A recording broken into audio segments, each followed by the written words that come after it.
ह्रीं वाङ्मे मनसि प्रतिष्ठिता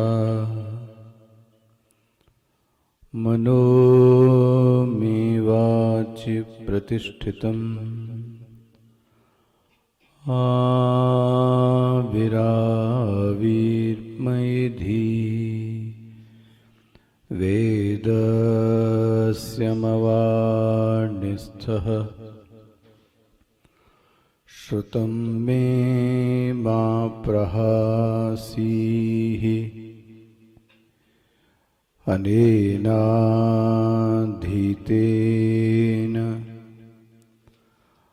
अहोरात्रान् सन्दधामि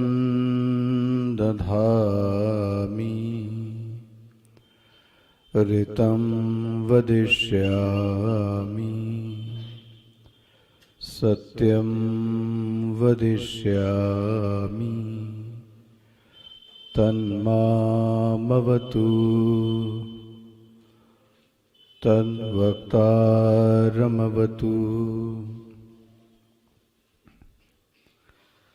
अवतु माम् अवतु वक्तारम् अवतु वक्तारम्। ॐ शान्तिः शान्तिः शान्तिः।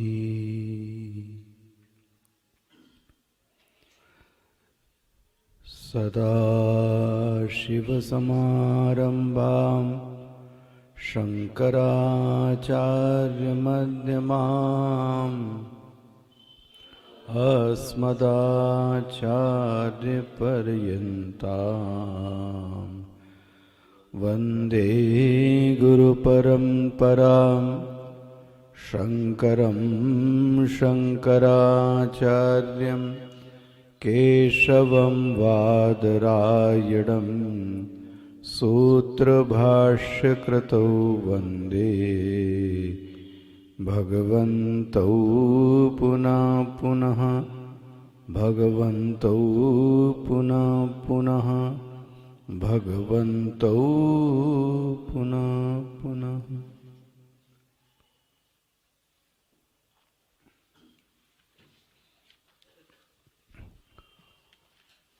ॐ सहना भवतु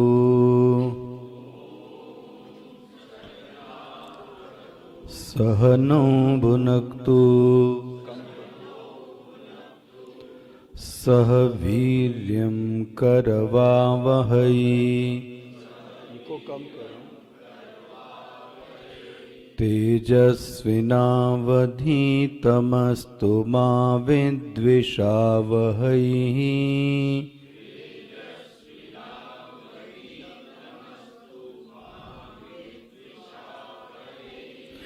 तेजस्विनावधीतमस्तु मा विद्विषावहै।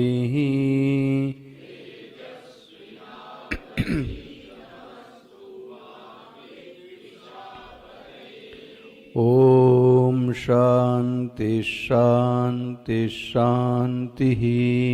इसकी आवाज खोलो।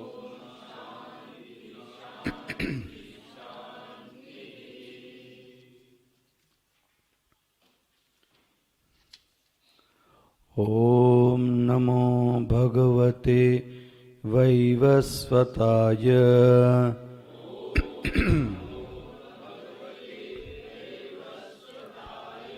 मृत्यवे ब्रह्मविद्या आचार्याय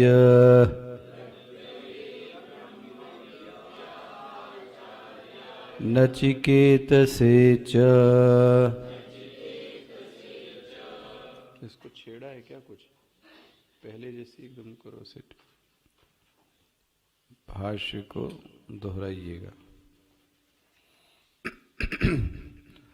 अथ काठको उपनिषद अथ काठकोपनिषद वल्लीनां सुखार्थ प्रबोधनार्थम् अल्पग्रन्थः वृत्तियारभ्यते। सदे धातोः विशरण गति अवसादनार्थस्य उपनिपूर्वस्य किप्रत्ययान्तस्य रूपम् उपनिषदिति उपनिषच्छब्देन च व्याख्यासित ग्रंथ प्रतिपाद्य वेद्य वस्तु विषया विद्या उच्यते। केन पुनः अर्थयोगेन उपनिषद शब्देन विद्या उच्यते इति उच्यते। ये मुमुक्षवः द्रष्टानुश्रविक विषय वितृष्णाः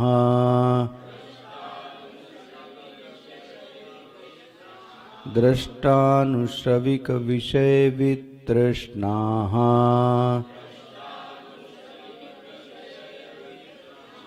संत उपनिषद शब्दवाच्यम्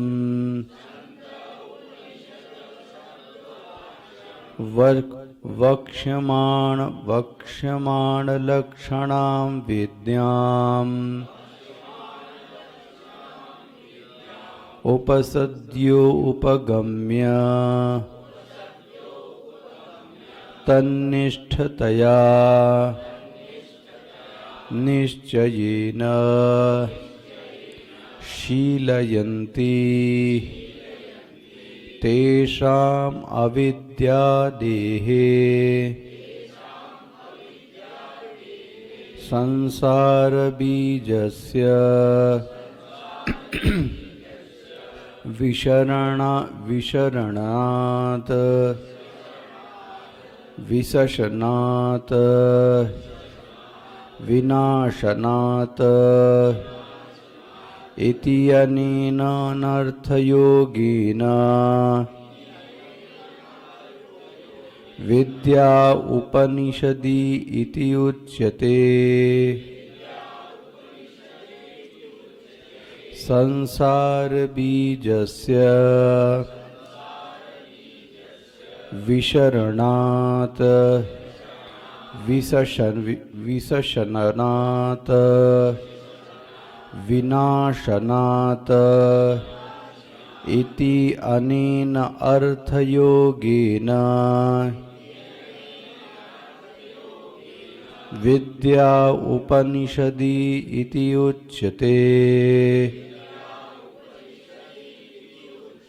तथा च वक्ष्यति निचाय्य तं मृत्युमुखात् प्रमुच्यते इति।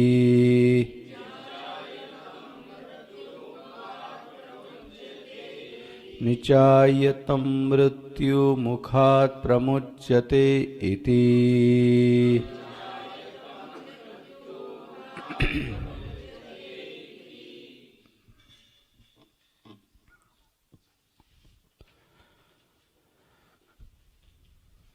ओम नमो वैवस्वताय ब्रह्म विद्या आचार्याय। भगवान भाष्यकार इस उपनिषद के आचार्य को और शिष्य को प्रणाम करते हैं। कल उन आचार्यों के विशेषणों के बारे में आपने देखा कि वह आचार्य श्री से युक्त हैं, इसलिए उनको श्री शब्द से संबोधित किया गया। वह आचार्य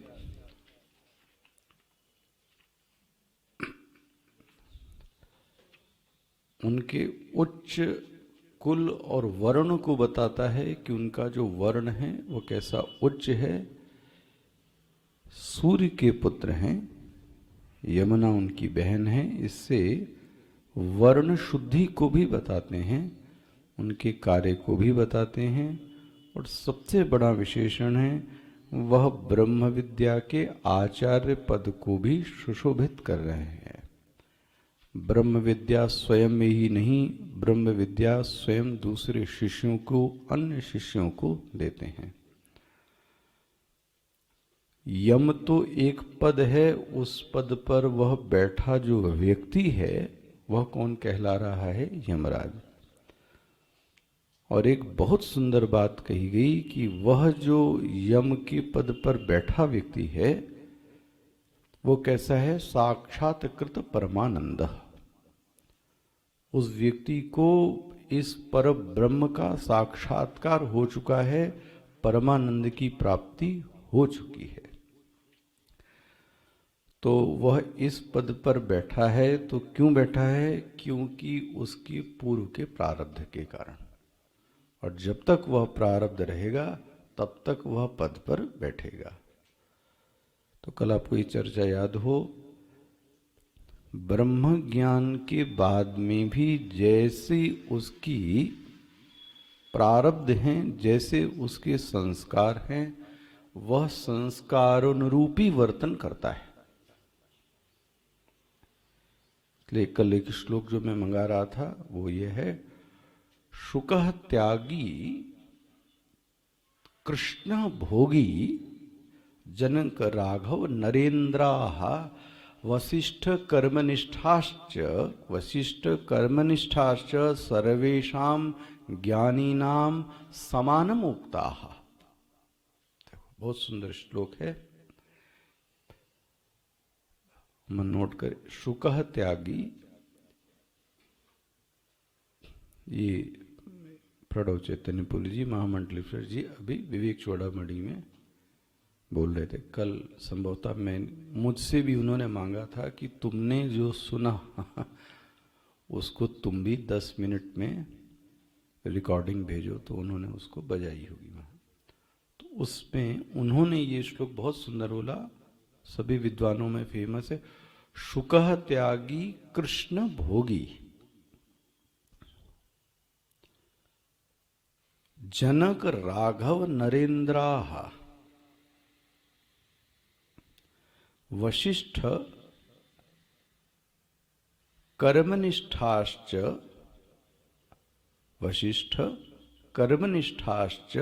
सर्वेषां ज्ञानीनां समानम उक्ताः। जो अभी मैं आपको दे दूंगा, जो आप नोट कर लेना। सर्वेषां, ये जो ज्ञानी हैं, ना तो कोई ज्ञानी बड़ा है और ना तो कोई ज्ञानी छोटा है। इसलिए ये बातें कभी अपने मुख से मत निकालिए कि वो बड़े हैं और ये छोटे हैं। ये क्या देखकर कह रहे हो कि वो बड़े हैं और ये छोटे हैं? जिसको देखकर आप बड़े और छोटे कह रहे हो वह तो उसके लिए मिथ्या है।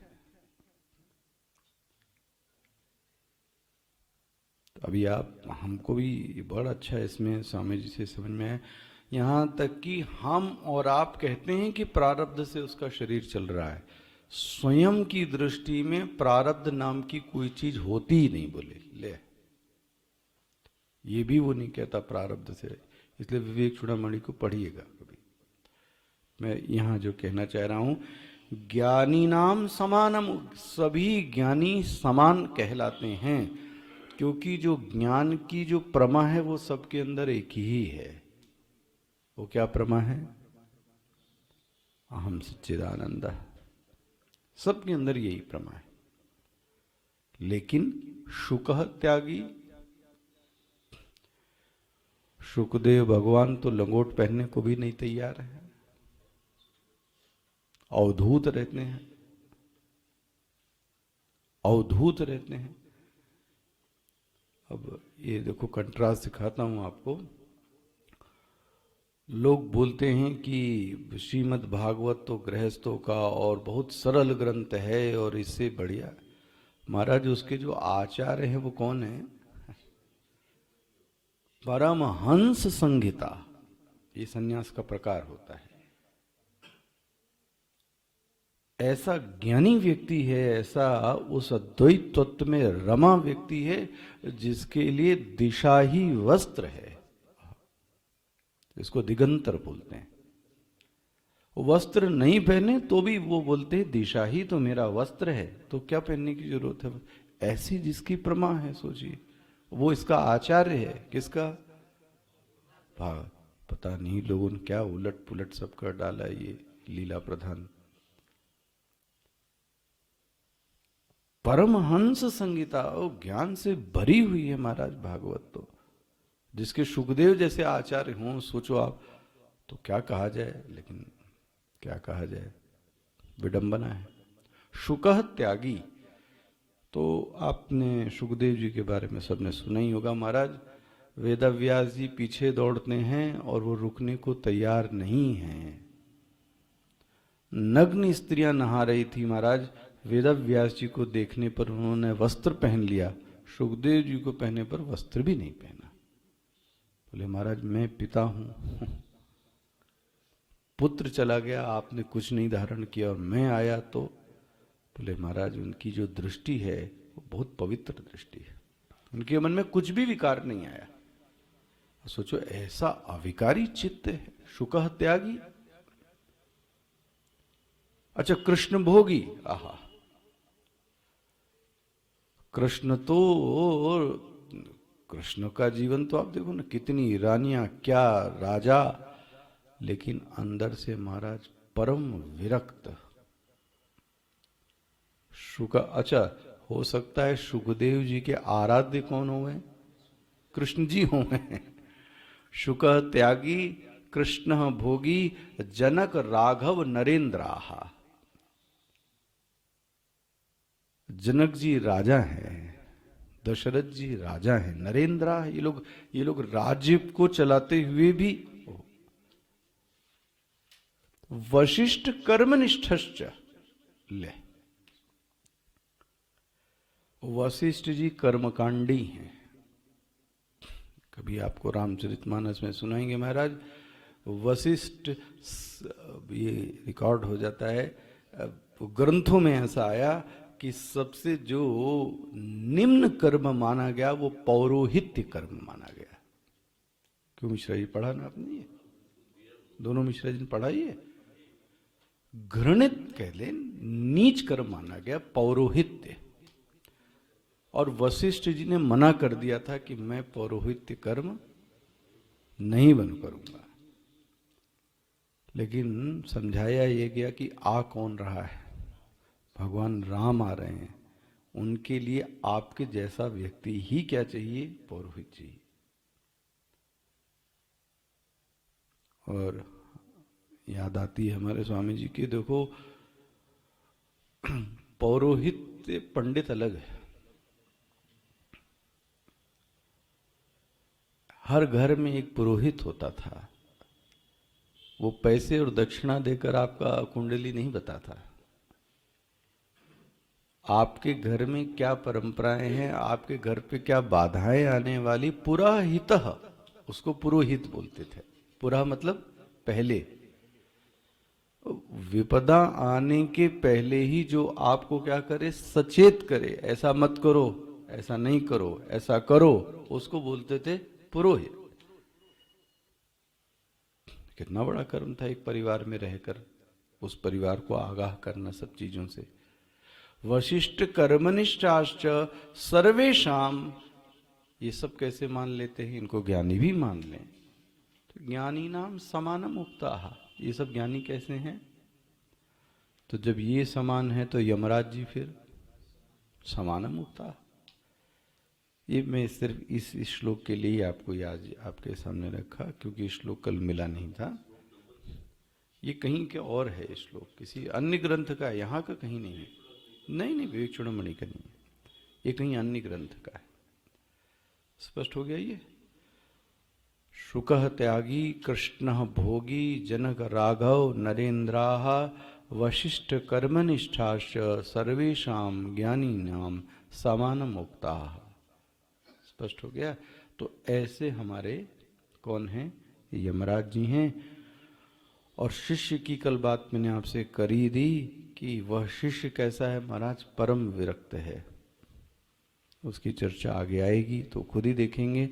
भगवान भाष्यकार, हाँ जी, उस गुरु को, आचार्य को और शिष्य को क्या करते हैं? मन ही मन प्रणाम करते हैं। तो ये भाष्य तो हम लोग कल देख चुके थे। आइए प्रारंभ करते हैं।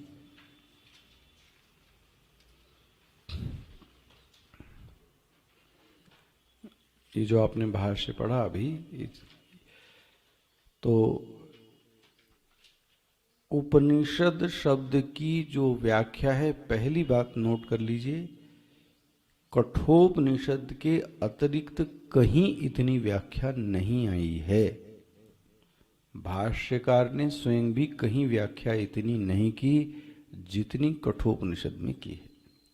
ये जो आज आपने अभी पढ़ा, तो ये कठोपनिषद की क्या थी? व्याख्या थी। कठोपनिषद मतलब भी नहीं, सॉरी, सिर्फ उपनिषद शब्द की व्याख्या। तो इसको थोड़ा गंभीरता से लीजिएगा, थोड़ा बैठाल के लीजिएगा, चित्त में एकदम स्पष्ट होना चाहिए। अच्छा देखिए क्या बोलते हैं।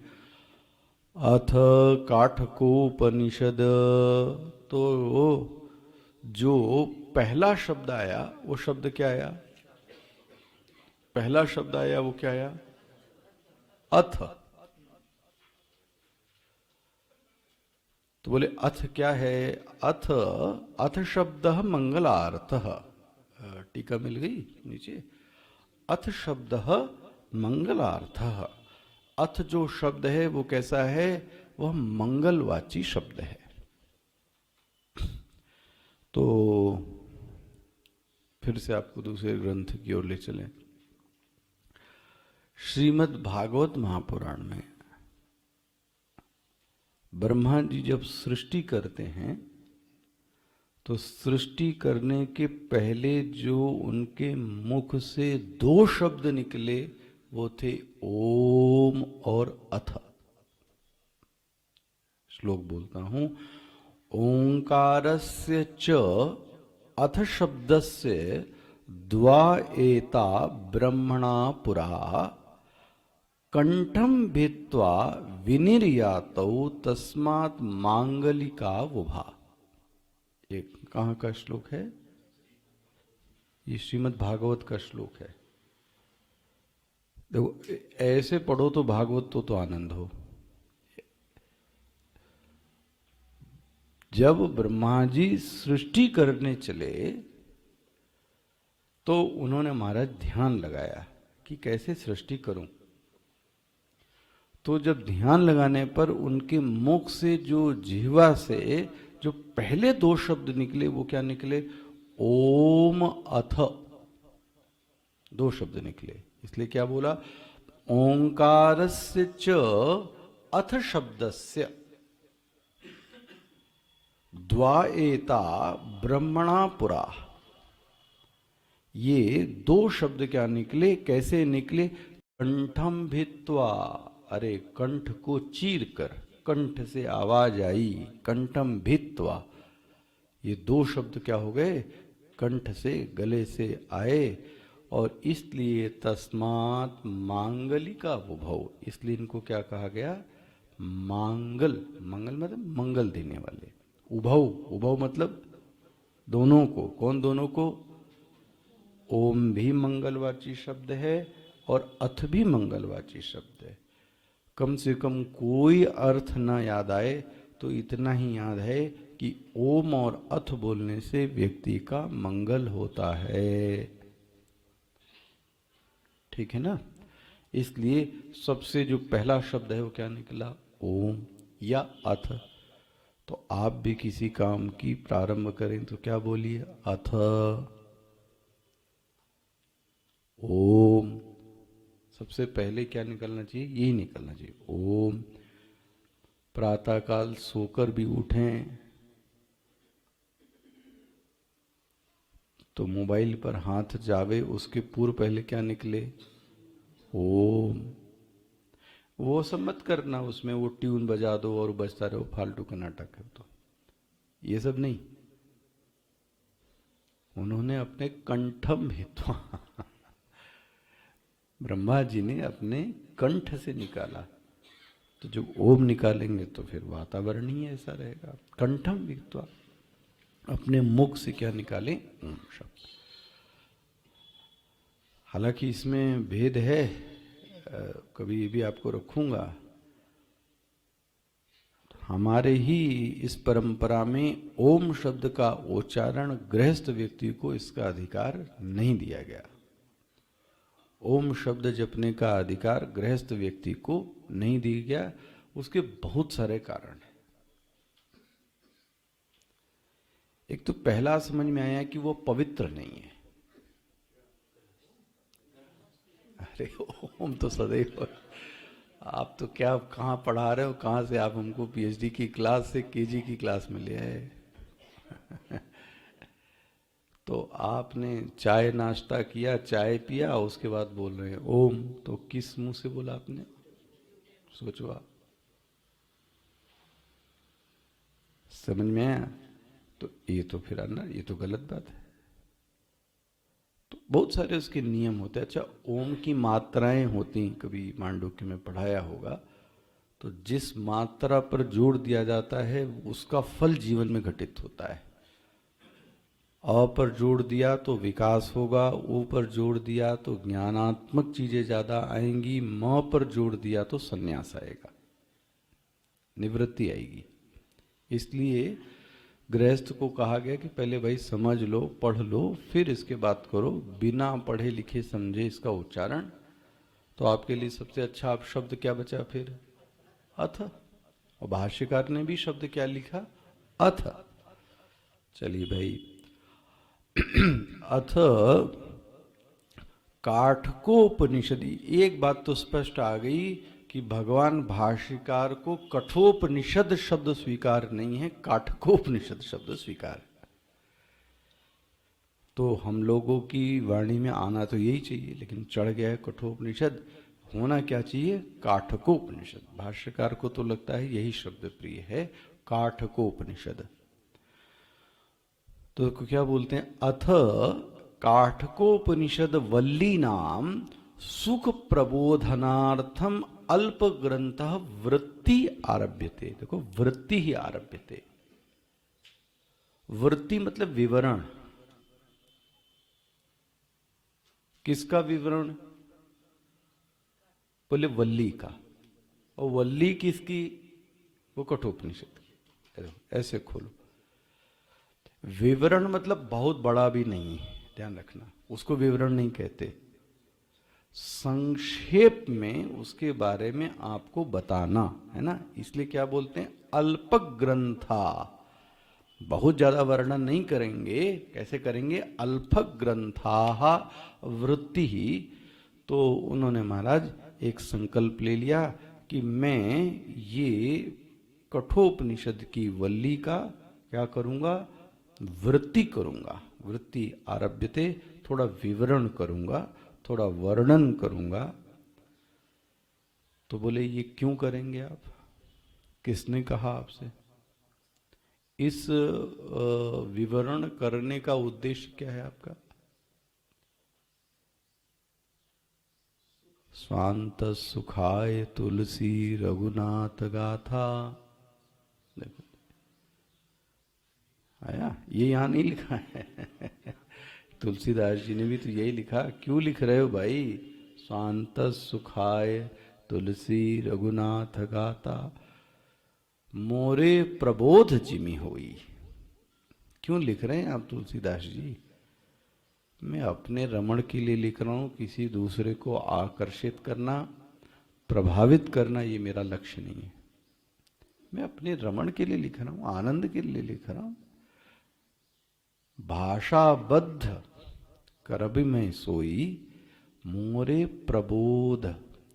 मैं ऐसी लिखने की कोशिश कर रहा हूं कि मेरी प्रतियां ज्यादा बिके, मेरा नाम व्हाट्सएप पर आवे, मेरा नाम पेपर पर आवे। ये मेरा कोई उद्देश्य नहीं। ये तो मोरे मन है ना। तो मैं इसलिए नहीं लिख रहा हूं कि इसको लोग जाने और ताली बजाएं और मुझको, ना ना ना, ये तो बहुत तुच्छ चीज है। मोरे मन प्रबोध जिमी हुई,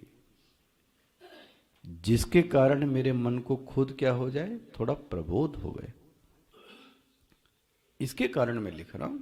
मैं पढ़ इसलिए रहा हूं और पढ़ा भी इसलिए रहा हूं, मोरे मन प्रबोध जिमी हूं। उद्देश्य बहुत ईमानदार से स्पष्ट रहना चाहिए। यही सबसे पहले गलत होता है। वही चीज भाष्यकार कह रहे, देखो अब किससे कहां पे आया होगा, भाष्यकार से तुलसीदास जी ने भी लिया होगा। भाष्यकार भी क्या बोलते हैं, सुखार्थ प्रबोधनार्थम। इसका जो बोध है, बोध ही नहीं प्रबोध है, वह जो प्रबोध होवे, वह जो समझ में आ जावे, वो कैसा समझ में आ जावे, सुख से। क्योंकि हम कलयुग के जो जीव हैं हम लोग, तो मंत्र का अर्थ तो समझना तो दूर की बात है, आसपास भी नहीं समझ सकते।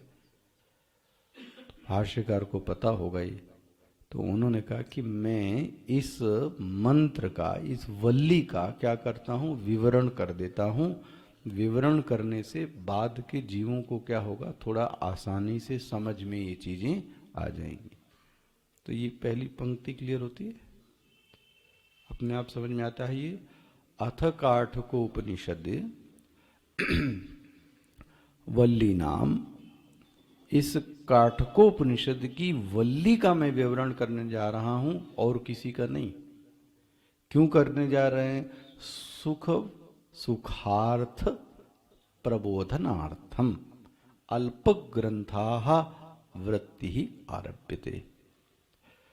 तो भाष्यकार प्रारंभ करते हैं। देखो क्या बोलते हैं, ध्यान से सुनिएगा। और ये जो चीजें हैं, मैं आशा तो क्या दुराशा बन जाएगी, इसको याद हो जावे तो आपको बहुत अच्छा है, रट जावे तो और अच्छा है। इसको मैं स्पष्ट रट जाए तो कभी न कभी खुलेगा। फिर क्या बोलते हैं, उपनिषद शब्द देखो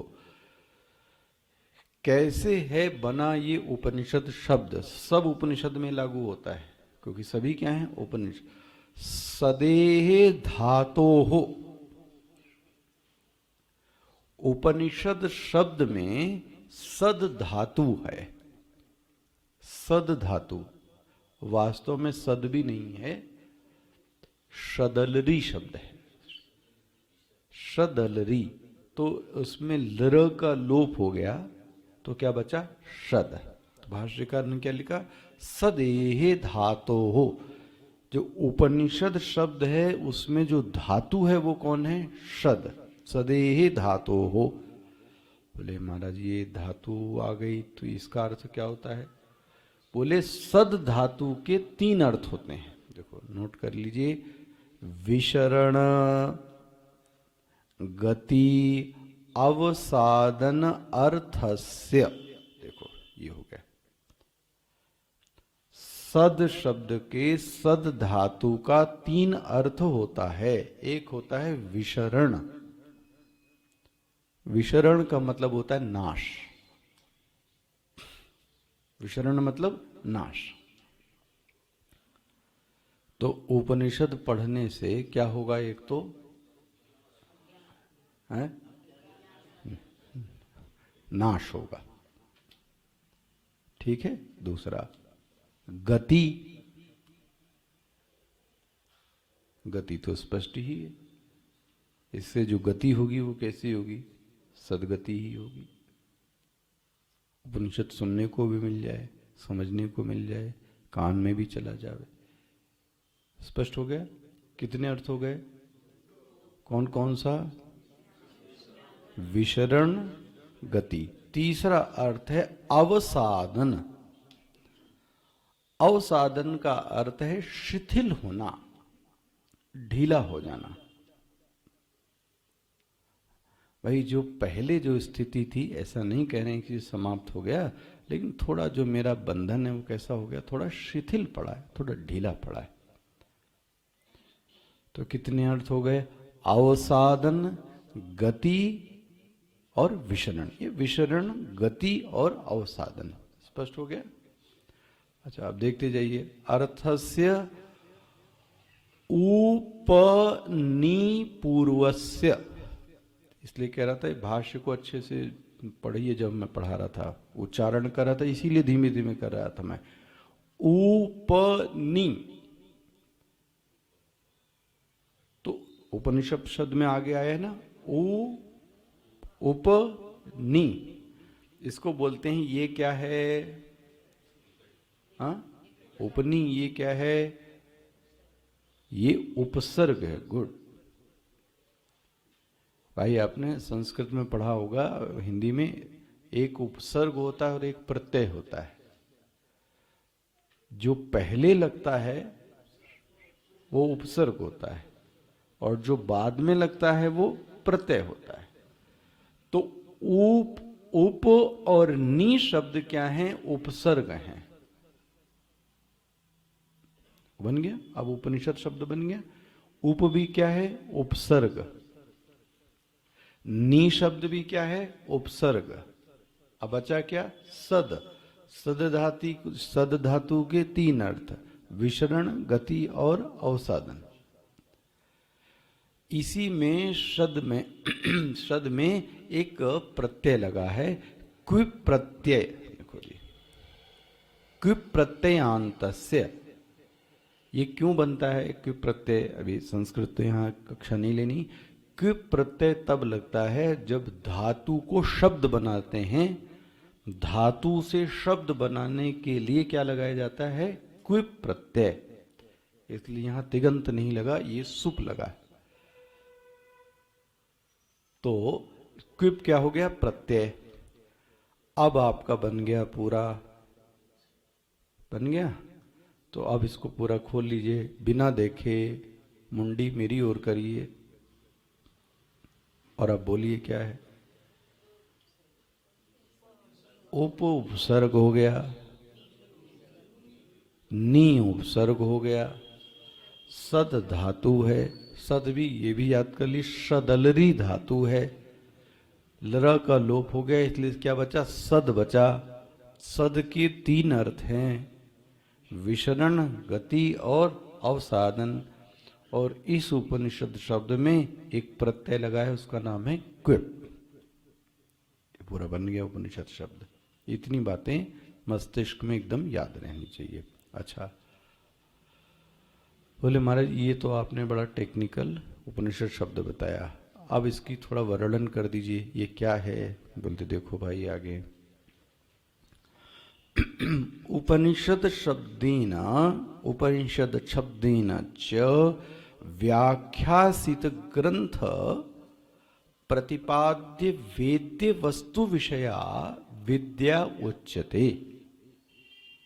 इसको ऐसा खोलिए, देखिए संक्षेप में।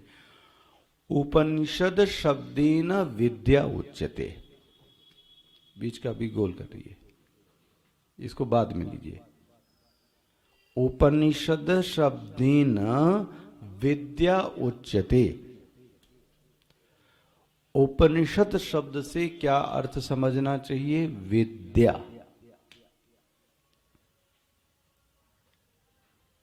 स्पष्ट हो गया? इतना छोटा पैरा बन गया। उपनिषद शब्देन विद्या उच्यते। उपनिषद शब्द का अर्थ क्या होता है? बोले विद्या। तो बोले किसकी विद्या? मन में प्रश्न आएगा ना, किसकी विद्या? अरे विद्या तो बहुत सारी हैं, तो सबको क्या उपनिषद कहेंगे? बोले नहीं नहीं नहीं भाई, वेद्य वस्तु विषया। आप देखो पीछे से फिर शब्द एक ले लिया। पहले क्या बोला मैंने? उपनिषद शब्देन विद्या उच्यते। अब मैं बोल रहा हूं उपनिषद शब्देन वेद्य वस्तु विषया विद्या उच्यते। जो वेद्य वस्तु बताई जा रही है उस वेद्य वस्तु की विद्या को उपनिषद कहते हैं। तो अब मन में प्रश्न क्या आया, भाई इसका वेद्य वस्तु क्या है? वेद्य वस्तु क्या है? देखो कैसे खोलें, ऐसे ग्रंथ को खोलना सीखिए पीछे पीछे से। तो वेद्य वस्तु क्या है? बोलते हैं ग्रंथ प्रतिपाद्य। जो ये ग्रंथ प्रतिपादित करेगा। वाह, स्पष्ट हो गया। यह जो कठोपनिषद ग्रंथ को प्रतिपादित करेगा यही इसका क्या है? प्रतिपाद्य विषय है। इसी प्रतिपाद्य विषय की विद्या को उपनिषद शब्द कहते हैं। ये आपको भी स्पष्ट समझ में आ जाएगा अगर आप धीरे धीरे शब्दों को क्या करेंगे, तोड़ेंगे, जैसे मैंने आपको तोड़ के दिखाया है। फिर से कह रहा हूं, उपनिषद शब्देन विद्या उच्यते, है ना? ग्रंथ में मिलता है ना, विद्या उच्यते। विद्या कौन सी? बोले वेद्य विषया। बोले कौन सी वेद्य विषया? बोले जो ग्रंथ कहने जा रहा है उसको क्या बोलते हैं? उपनिषद। तो देखो ये क्या कहना चाहते हैं, इसको देखिए। आइए, उपनिषद किसी मंत्र राशि को उपनिषद नहीं कहते, बहुत सावधानी से। और उपनिषद किसी ग्रंथ को नहीं कहते। ले, हाँ, इसीलिए कह रहा हूं ग्रंथ को नहीं कहते, बहुत सावधानी से। उपनिषद किसी ग्रंथ को नहीं कहते। उपनिषद हाँ किसी मंत्र को नहीं कहते। वाह। तो बोले फिर उपनिषद उस मंत्र से बनने वाली जो व्यक्ति की जो समझ है उस समझ को उपनिषद कहते हैं, है ना? जैसे कि एक व्यक्ति आपके साथ रहा, थोड़े समय आपके साथ में रहा। जब वो व्यक्ति थोड़े समय आपके साथ रहा तो उस व्यक्ति के प्रति आपके मन में एक क्या डेवलप हो गई? क्या डेवलप हो गई? एक समझ। वो जो समझ है उसी को विद्या कहते हैं। सावधानी से। जो आपकी बुद्धि में उस व्यक्ति के प्रति जो समझ पैदा हुई, ऐसे ही इस मंत्रों के पढ़ने से पढ़ाने से जो व्यक्ति के अंदर एक समझ पैदा हुई, उस समझ को उपनिषद कहते हैं। हां, वह समझ आई कहां से? वो ग्रंथों से आई, वो ग्रंथ से आई। इसीलिए मैंने आपको कीनोपनिषद पढ़ाते समय बोला, वहां कोट किया था कि वहां बोला गया वेद को भी अपरा कहा गया। ले, वेद अपरा कहां से हो गया? पकड़ में आया? जिन्होंने ध्यान से सुना, अरे वेद मतलब तो उपनिषद। बोले वो अपरा विद्या है। तो बोले परा क्या है? बोले मंत्र राशि अपरा है। जो पढ़ने से आपके अंदर जो समझ बनी, आहा, वो निचोड़, वो अमृत, वो मक्खन, वो जो समझ बन गई किसके पढ़ने से? ग्रंथ के। ग्रंथ इटसेल्फ इज नॉट उपनिषद। पकड़ में आ रही महीनी क्या है? हाँ, यह जरूर है कि वह समझ जो बनी किससे, वो समझ आई किससे? वो ग्रंथ से पढ़ी, उसमें कोई दिक्कत नहीं है उसको कहने में। पकड़ में? अच्छा, और इसको समझाते हैं।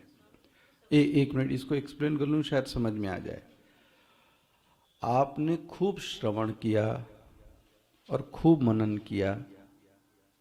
श्रवण और मनन करने के बाद आपके अंदर एक समझ पैदा हुई। पकड़ में आ रही है? वह जो समझ पैदा हुई वही क्या है? वही विद्या है। उसी को ज्ञान कहते हैं, उसी को प्रमा कहते हैं, उसी को विद्या कहते हैं। विद्या ये थोड़ी ना, ये तो आज आपके सामने आ गई ना भाई, ये प्रिंटिंग प्रेस में आने के बाद। अच्छा, ये नहीं थी तब? आप ये बताओ कि जब ग्रंथ ही नहीं था तो विद्या नहीं थी क्या? फिर राम जी ने किससे पढ़ा होगा और सतयुग में कैसे पढ़ा होगा? गुरु बोलता था, और गुरु के बोलने से, श्रवण करने के बाद जो मस्तिष्क में एक समझ बन रही थी, उस समझ को ही क्या कहा गया? मंत्र राशि वेद नहीं है। जब आप मुंडक पढ़ेंगे आएगा। कोई बता सकता है पूरा? है कोई विद्वान? कोई नहीं मुंडक। शिक्षा, कल्प, व्याकरण, निरुक्तक, छंदम, ज्योतिषम, ये सब क्या हैं? बोले ये सब वेदांग, ये सब अपरा है। तो बोले फिर परा क्या है ये बताओ, जब सब तो वेद ही आपका ये हो गया। बोले परा मैं बताता हूं, यया अक्षरम अधिगम्यते। कठिन पड़ जाएगा, लेकिन आपको कठिन पड़ेगा। बहुत सारे लोग, साधु लोग भी सुनते हैं, बहुत अच्छे साधक भी सुनते हैं, उनको ज्यादा अच्छा लगेगा। ओम और ब्रह्म शब्द तो अपरा है, लेकिन ओम बोलने से जो वृत्तिस्थ ब्रह्म जो हमारे अंदर पैदा हुआ, जो तुरीय तत्व हमारे अंदर बना, वह जो तुरीय तत्व है वह कौन है? वह उपनिषद है, वह विद्या है। अरे ओम तो अ उ और म है, लेकिन अ उ और म के बोलने से जो अर्थ बनता है वह अर्थ कौन है? बोले महाराज आपकी बात समझ में नहीं आई।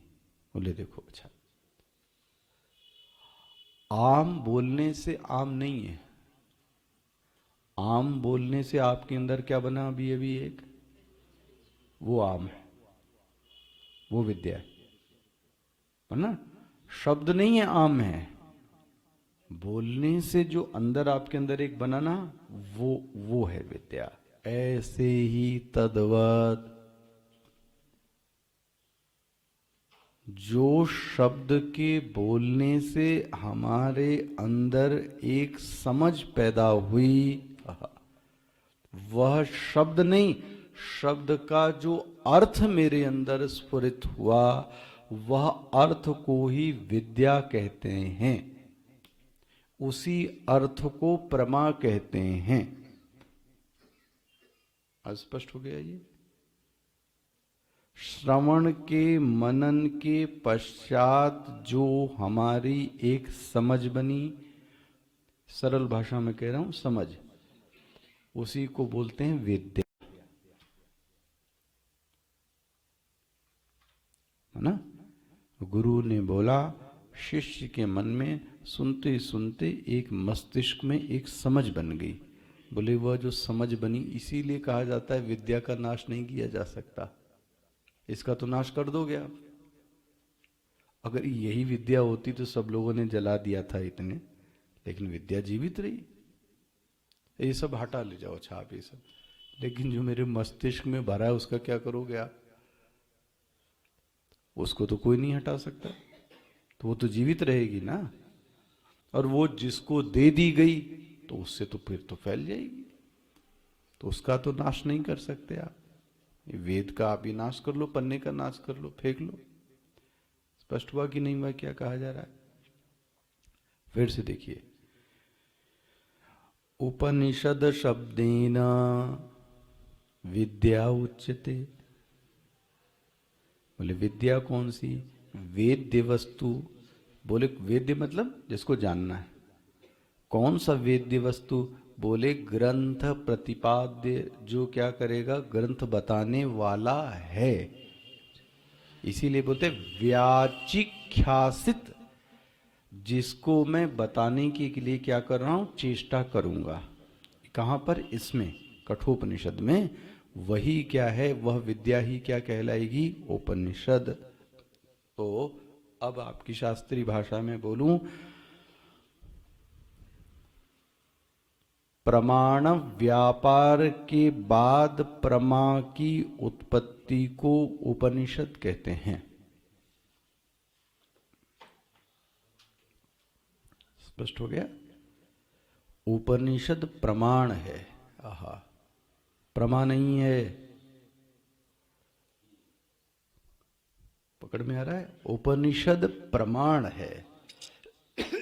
जैसे नेत्र क्या है, प्रमाण है ना। तो इससे जो पैदा हुआ वो क्या है, वो प्रमा है। विद्या कौन है, आंख। आंख से जो चीज मैंने जानी वो कौन है, वह विद्या हुई ना। लेकिन जानी किससे, तो आंख क्या हुई, तो उपनिषद से जानी, तो उपनिषद क्या हुआ, है ना। ये तो हमारे लिए प्रमाण हुआ। स्पष्ट हो गया। तो प्रमाण व्यापार, कौन प्रमाण व्यापार प्रयोग करता है, प्रमाता। प्रमाता प्रमाण व्यापार करने के बाद जिस प्रमा का निर्माण उसके अंदर होता है उसको उपनिषद कहते हैं। इसलिए प्रमा ही उपनिषद है। बस हो गया ये। तो बोले ये जो समझ पैदा हुई वही प्रमा है, बोले हाँ। ये जो समझ पैदा हुई इसी को शास्त्रीय भाषा में क्या कहा जा रहा है, प्रमा। तो बोले क्या, जैसे मैं उदाहरण बता रहा हूं, तो प्रमाण व्यापार के प्रयोग करने के बाद प्रमाता के अंदर एक प्रमा पैदा हुई। बोले क्या प्रमा पैदा हुई, क्या प्रमा पैदा हुई, अहम ब्रह्मास्मि। ये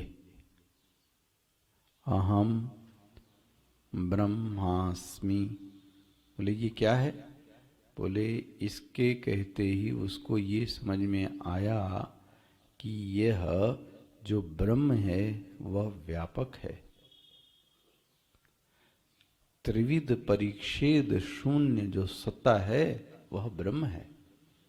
आहा, यह जो व्यापक सत्ता है, जो निर्विकार सत्ता है, जो निराकार सत्ता है, वह ब्रह्म है, वह एक है, वह अद्वितीय है। आहा, ये क्या पैदा हो रही है, प्रमा।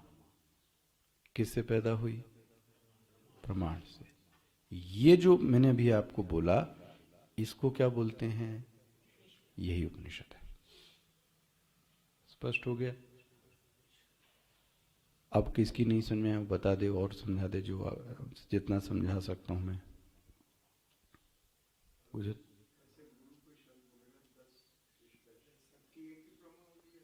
इसीलिए सबका ज्ञान भी तो अलग अलग होता है। जैसे आपका ज्ञान अलग है कि नहीं है सबसे, तो फिर इनका ज्ञान अलग होगा, उनका ज्ञान अलग होगा। जिसका जैसी प्रमा वैसे उसको फल की क्या हो जाती है, प्राप्ति होती है। एक शिक्षक एक पढ़ाता है जब विद्यार्थी को, तो कितने से, अरे तो हमारे स्वामी जी तो इसमें ऐसा कहते थे। बोले दूर क्यों जाते हो, आपके 4 पुत्र 2 पुत्र, एक पुत्र एक पुत्री हैं, सब आप ही के तो अब सबकी समझ अलग अलग क्यों हो गई। पढ़ाया तो आपने दोनों को एक ही बात थी, खाना तो एक ही खिलाया था, कमरे में तो एक ही रखा था, पैदा तो एक ही माँ से हुए, फिर दोनों की समझ। बोले जरूरी है कि एक की जो समझ हो वो दूसरे की समझ हो, ऐसा जरूरी। तो आपके सामने बोलने वाला एक ही व्यक्ति है। अब इसमें जितने 40-50 बैठे होंगे सबकी जो समझ होगी वो क्या होगी, जिसकी जैसी समझ हो, फिर उसको वैसा ही जीवन में क्या मिलता है, फिर फल की प्राप्ति। वे भी तो वैसी है ना भाई। अब जिसके अंदर यह अहम ब्रह्मास्मि की प्रमा पैदा हो गई, तो उसके जीवन को जो फल भी घटित होगा वो कैसा होगा? फिर होगा ही होगा। स्पष्ट हो गया? आगे बढ़ सकता हूं मैं? फिर से, उपनिषद शब्देन च व्याचिख्यासित ग्रंथ प्रतिपाद्य वेद्य वस्तु विषया विद्या उच्यते। केन पुनः अर्थयोगेन उपनिषद शब्देन विद्या उच्यते। ये आपने उपनिषद शब्द का कैसे ये विद्या अर्थ कर दिया, जरा मुझे बताइए। मानो कि भाष्यकार के आगे कोई शिष्य बैठा हो, वो झिल्ला गया होगा, वो बोलता है ये कैसे कर दिया आपने, उपनिषद शब्द का अर्थ आपने क्या? केना पुनः, ध्यान रखना कभी कोई शिष्य बैठा नहीं, जो शिष्य थे सभी ज्ञानी थे, लेकिन हमको पढ़ाने के लिए भाष्यकार ऐसी शैली बनाते हैं जैसे मानो कि कोई, और वो प्रश्न भी वही होता है जो हम लोगों के मन में क्या होता है, उठता है। केन पुनः अर्थयोगेन उपनिषद शब्देन विद्या उच्यते। बोलते हैं ओके भाई, इति उच्यते। बताता हूं। पहली बात, जैसे सूजी ने कहा, वो जो सुनने वाला है वो कौन है? अब कोई भी व्यक्ति बैठ जाएगा उस गुरु के आगे और बोलेगी कि उसके अंदर वो प्रमा पैदा हो गई, बोले सबके अंदर प्रमा पैदा नहीं होती। ले बना भाष्कर का। अब मैं पूरा तुमको डिटेल बताता हूं। ये कौन है? बोले ना सबके लिए नहीं है। तो क्या बोले? ये मुमुक्षवः। वाह, देखो आप सबको, आधी भीड़ को किनारे कर दिया उन्होंने कि नहीं कर दिया? गए काम से हम लोग। भाई आप जाके पीएचडी की क्लास में बैठ जाओ तो आपके क्या समझ में आए? कुछ नहीं, वो इसकी टोपी, उसका कोट पैंट देखेंगे और क्या देखेंगे, चले आए। बोलते में नहीं भाई, ये जो उपनिषद है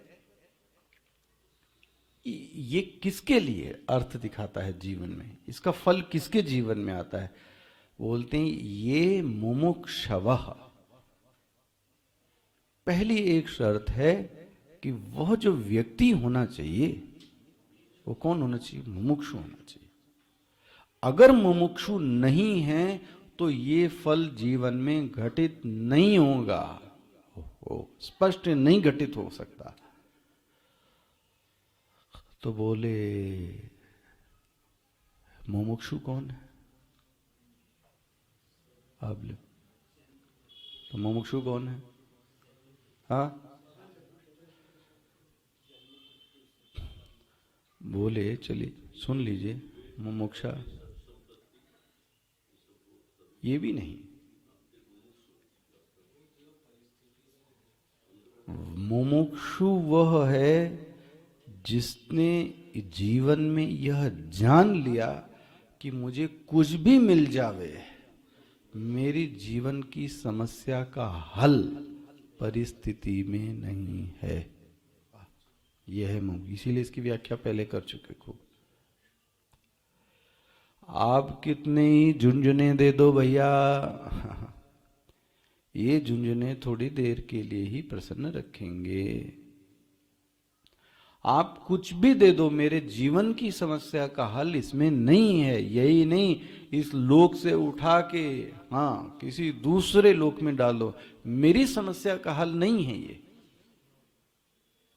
क्योंकि समस्या वहां पर भी वही होगी। कौन सी समस्या? ये अविद्या की समस्या, शोक की समस्या, वहां पे भी यही होगी।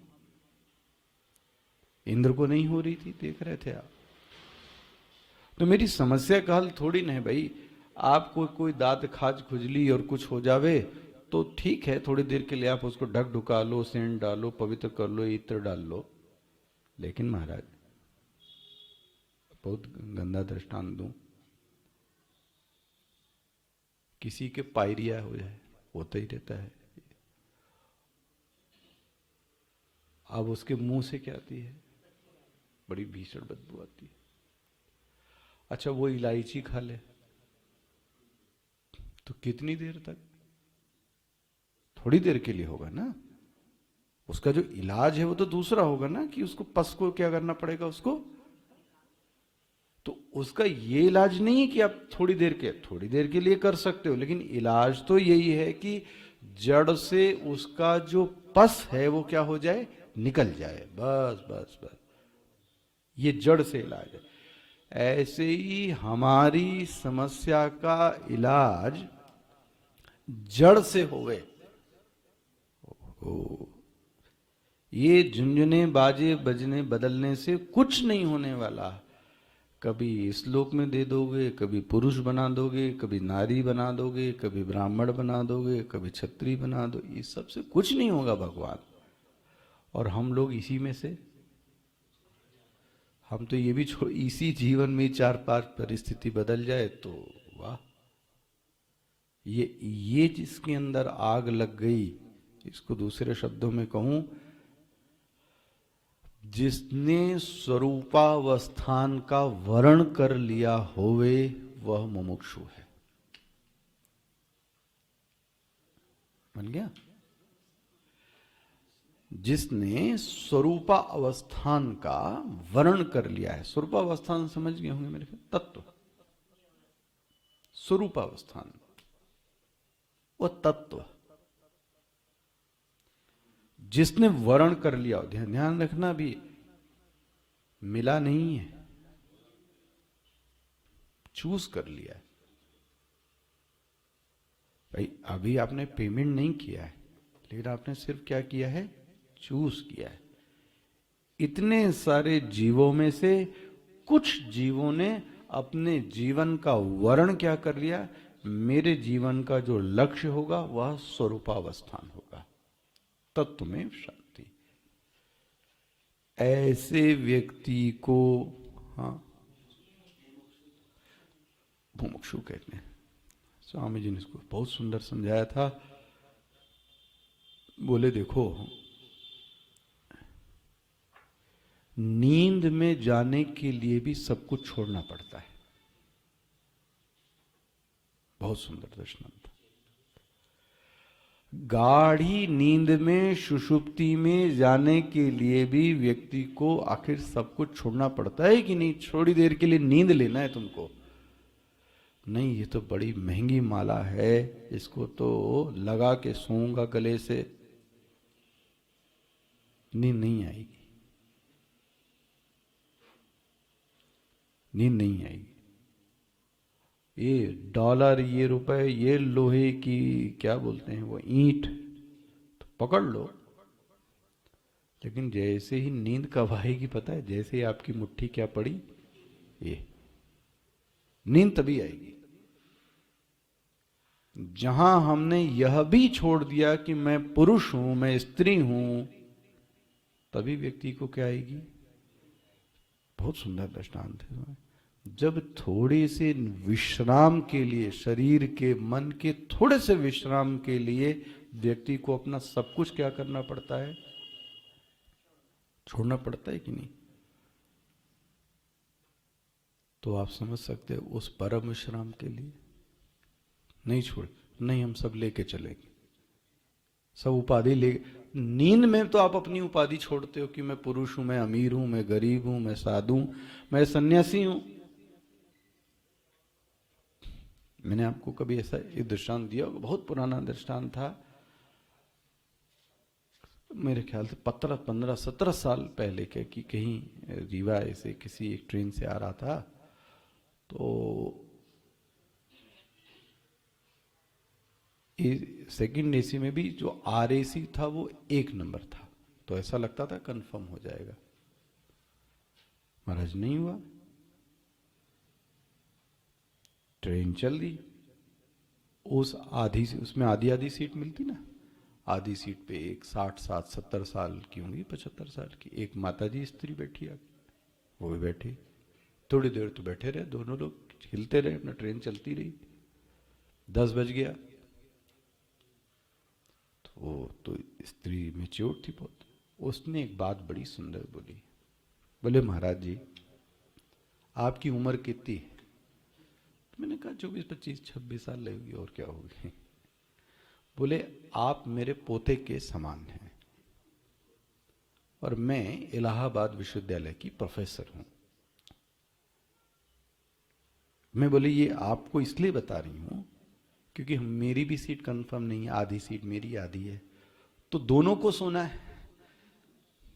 बहुत सुंदर बात लगी। तो उसने बोला आप इधर मुंह करके सोइए, पैर इधर कर लीजिए, मेरे ऊपर पैर आया तो आप ये मत मानिएगा कि मुझे बुरा लगेगा, मेरा पैर आपके ऊपर भी कभी लग जाए तो आप उसको, अन्यथा आप उधर सो जाइए। हमें वो सफर तय हो गया, खत्म हो गया। उसके लिए भी व्यक्ति को अपना जो एक छोड़नी पड़ी कि नहीं, नहीं छोड़ेंगे तो नींद में जाओगे भाई, और आप अपना अपना देख लो रात में। ये जो ये अवार्ड की ये जो पहनाया जाता है टोपा टोपी, सब ये टोपा टोपी पहन के सो सकते हो? नहीं आज हमको अवार्ड मिला तो टोपा पहन के सोएंगे, सो लो। नहीं वो जो हमको मिला है मेडल उसको पहन के सोएंगे, सो लो। सोने के लिए व्यक्ति सब कुछ क्या करता है, तो उतार देता है। ले भाई ये जितने आभूषण सब पहने उपाधि, तो एक तो शरीर की उपाधि छोड़नी पड़ती है, उसमें भी सूक्ष्मता दिखाते हैं।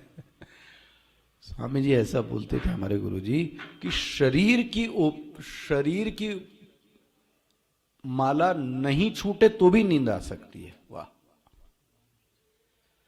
मन की उपाधि अगर ना छूटी तो नींद नहीं आएगी। देखा आपने? हो सकता है माला पहने पहने नींद आ जावे, ये संभव है, लेकिन मन से अगर आपने कुछ बांध के रखा है तो आपको नींद आने वाली।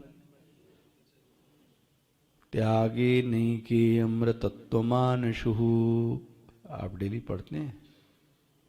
त्यागेन एकेन, अब पूरा नहीं अब कर रहा कि चालू कर दो अब शुरुआत से। कहां से?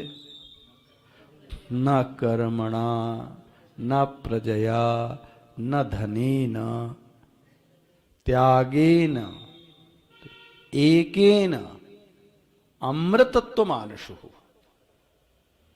ये जो अमृत तत्व की प्राप्ति है यह त्याग से ही होगी।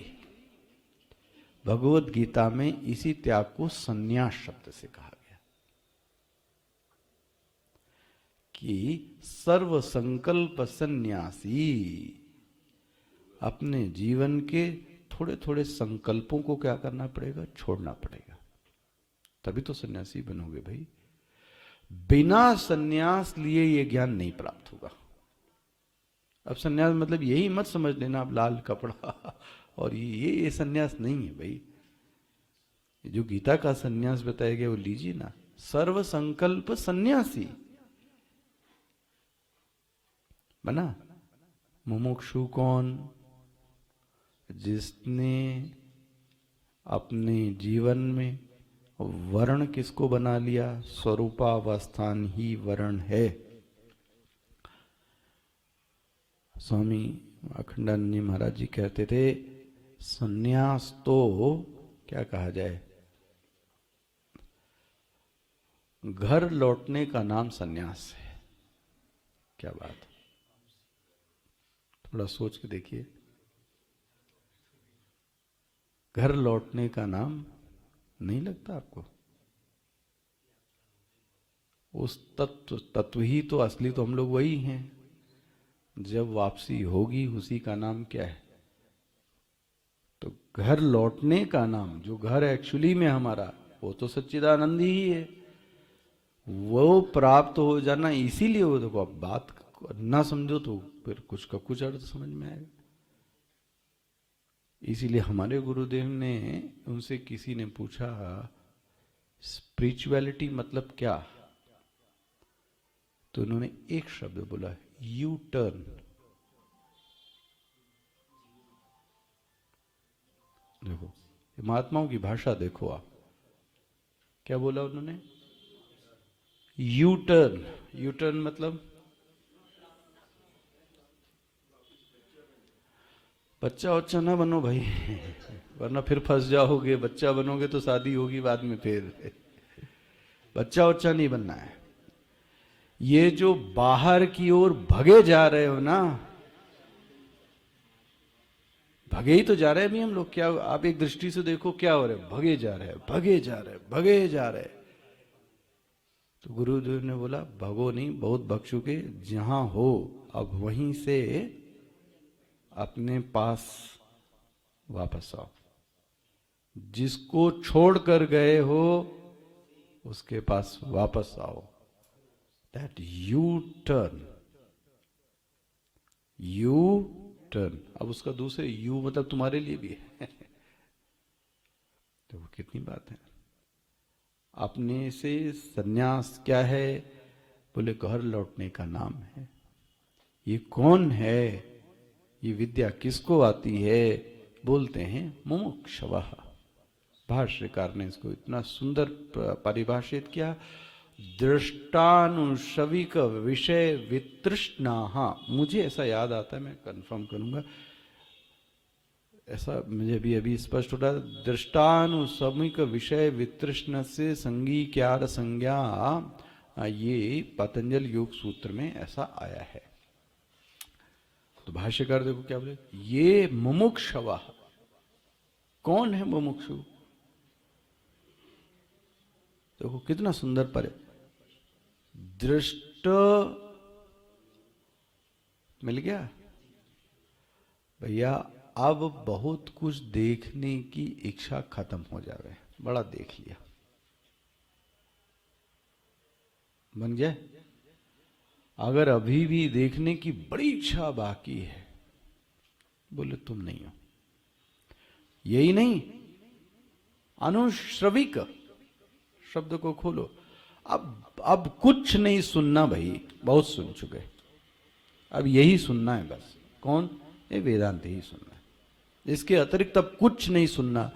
कोई जगत की चर्चा नहीं, कोई प्रपंच नहीं, कोई गपसप नहीं, कोई अन्य बात नहीं। तो क्या भाष्य करे, ये मुमुक्षवः दृष्टानुश्रविक,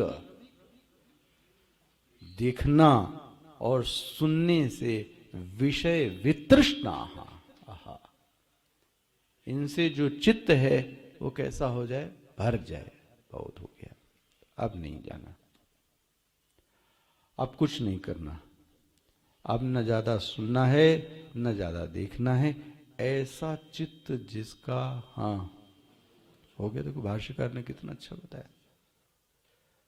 अब कुछ अन्य जानने की जिसके अंदर इच्छा शेष नहीं है, बोलते हैं उसके लिए। देखो सबके लिए नहीं, उपनिषद शब्द वाक्यम वक्ष लक्षणाम, उसके लिए ये कहा जा रहा है। क्या कहा जा रहा है? उपनिषद कहा जा रहा है। उसको तो फल प्राप्त होगा।